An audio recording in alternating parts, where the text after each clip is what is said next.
សូមស្វាគមន៍មកកាន់ The Breaking Coin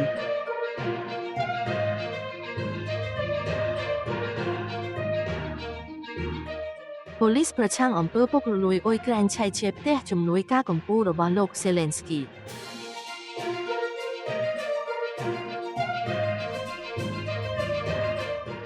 ប្រភព200តថ្ងៃទី28ខែវិច្ឆិកាឆ្នាំ2025ទីភ្នាក់ងារប្រឆាំងអំពើពុករលួយរបស់អ៊ុយក្រែនបានឆៃជាផ្ទះរបស់ប្រធានបុគ្គលិកដ៏មានឥទ្ធិពលរបស់ប្រធានាធិបតី Volodymyr Zelensky កាលពីថ្ងៃសុក្រដែលធ្វើឲ្យវិបត្តិនយោបាយដ៏ធំមួយកាន់តែធ្ងន់ធ្ងរឡើងខណៈដែលទីក្រុងជីវប្រឈមមុខនឹងសម្ពាធពីទីក្រុង Washington ឲ្យទទួលយកលក្ខខណ្ឌសម្រាប់កិច្ចព្រមព្រៀងសន្តិភាពមន្ត្រីរូបនេះគឺលោក Andrei Yermak ដែលដឹកនាំក្រុមចរចារបស់ទីក្រុងជីវដែលកំពុងព្យាយាមចរចាលក្ខខណ្ឌបន្ទាប់ពីទីក្រុង Washington បានបង្ហាញសេចក្តីព្រាងដែលគាំទ្រការទាមទាររបស់រុស្ស៊ីលោក Yermak បានបញ្ជាក់ថាអាផាតមិនរបស់គាត់កំពុងត្រូវបានឆៃឆេរហើយបាននិយាយថាគាត់កំពុងសហការយ៉ាងពេញលេញនៅក្នុងសេចក្តីថ្លែងការណ៍រួមមួយការិយាល័យប្រឆាំងអំពើពុករលួយជាតិអ៊ុយក្រែននិងការិយាល័យព្រះរាជអាជ្ញាឯកទេសប្រឆាំងអំពើពុករលួយបាននិយាយថាការឆៃឆេរត្រូវបានអនុញ្ញាតនិងភ្ជាប់ទៅនឹងការស៊ើបអង្កេតដែលមិនបានបញ្ជាក់កាលពីដើមខែនេះទីភ្នាក់ងារប្រឆាំងអំពើពុករលួយទាំងពីរបានលាតត្រដាងនៅការស៊ើបអង្កេតយ៉ាងទូលំទូលាយទៅលើផែនការស៊ីសំណូកដែលគេអះអាងថាមានតម្លៃ$100 លាននៅក្រុមហ៊ុនថាមពលបរិមាណរដ្ឋដែលបានជាប់ពាក់ព័ន្ធនឹងអតីតមន្ត្រីជាន់ខ្ពស់និងអតីតដៃគូអាជីវកម្មរបស់លោក Zelensky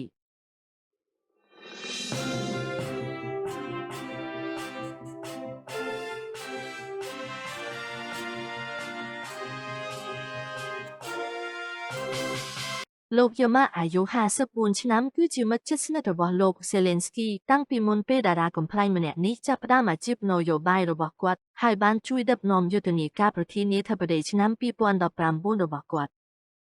មិនត្រូវបានដាក់ឈ្មោះថាជាជនសង្ស័យទេប៉ុន្តែសមាជិកសភាប្រឆាំងនិងសមាជិកមួយចំនួននៃគណៈបករបស់លោក Zelensky បានអំពាវនាវឲ្យបណ្តេញគាត់ចេញពីតំណែងនៅក្នុងវិបត្តិនយោបាយដ៏អាក្រក់បំផុតក្នុងសម័យសង្គ្រាមរបស់អ៊ុយក្រែន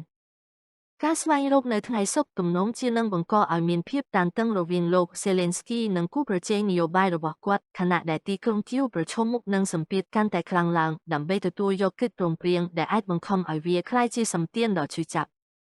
នៅក្នុងសេចក្តីថ្លែងការណ៍មួយនៅថ្ងៃប្រហ័សបទគណៈបកប្រឆាំងសាមគ្គីភាពអឺរ៉ុបបានរិះគន់តួនាទីរបស់លោក Yermak ជាអ្នកចរចានិងបានអំពាវនាវឲ្យលោក Zelensky ធ្វើការសន្ទនាដោយស្មោះត្រង់ជាមួយគណៈបកផ្សេងទៀតប្រធានាធិបតីមិនគួរកំណត់ខ្លួនឯងចំពោះការទំនាក់ទំនងប្រកបដោយផាសុកភាពជាមួយក្រុមរបស់គាត់ទេគាត់មានកាតព្វកិច្ចពន្យល់ដល់សភាទាំងមូលតើការណែនាំនិងបន្ទាត់ក្រហមអ្វីខ្លះត្រូវបានផ្ដល់ឲ្យក្រុមចរចាអ៊ុយក្រែន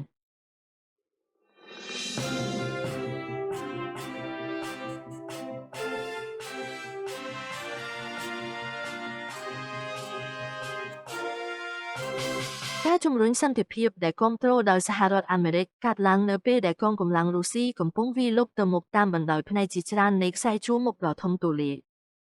ទីក្រុងមូស្គូនិយាយថាកងទ័ពរបស់ខ្លួនជិតដណ្ដើមយកទីក្រុងប៉ូក្រូសភាគខាងកើតដែលនឹងក្លាយជារង្វាន់ដ៏ធំបំផុតរបស់ពួកគេក្នុងរយៈពេលជិត2ឆ្នាំកាលពីថ្ងៃប្រហ័សបទប្រធានាធិបតី Vladimir Putin បាននិយាយថាផែនការសន្តិភាពចំនួន28ចំណុចរបស់សហរដ្ឋអាមេរិកដែលលេចធ្លាយកាលពីសប្តាហ៍មុនអាចជាមូលដ្ឋានសម្រាប់កិច្ចព្រមព្រៀងនាពេលអនាគតលោកបានទាមទារឲ្យទីក្រុងគៀវដកកងទ័ពចេញពីដីភាគខាងកើតដែលអ៊ុយក្រែនកាន់កាប់មុនពេលទីក្រុងមូស្គូឈប់ប្រយុទ្ធ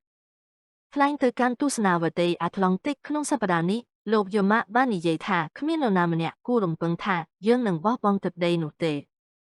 អ្នកវិភាគនយោបាយ Victor Slenchak មកពីវិទ្យាស្ថាននយោបាយពិភពលោកដែលមានមូលដ្ឋាននៅទីក្រុងគៀវបានពិពណ៌នាអំពីការស្វែងរកនោះថាជាថ្ងៃសុក្រខ្មៅសម្រាប់លោក Yermak ហើយបានណែនាំថាលោក Zelensky អាចត្រូវបានបង្ខំឲ្យបណ្តេញគាត់ចេញលោកបានសរសេរនៅលើ Facebook ថាវាមើលទៅដូចជាយើងអាចនឹងមានប្រធានក្រុមចរចាផ្សេងទៀតក្នុងពេលឆាប់ៗនេះ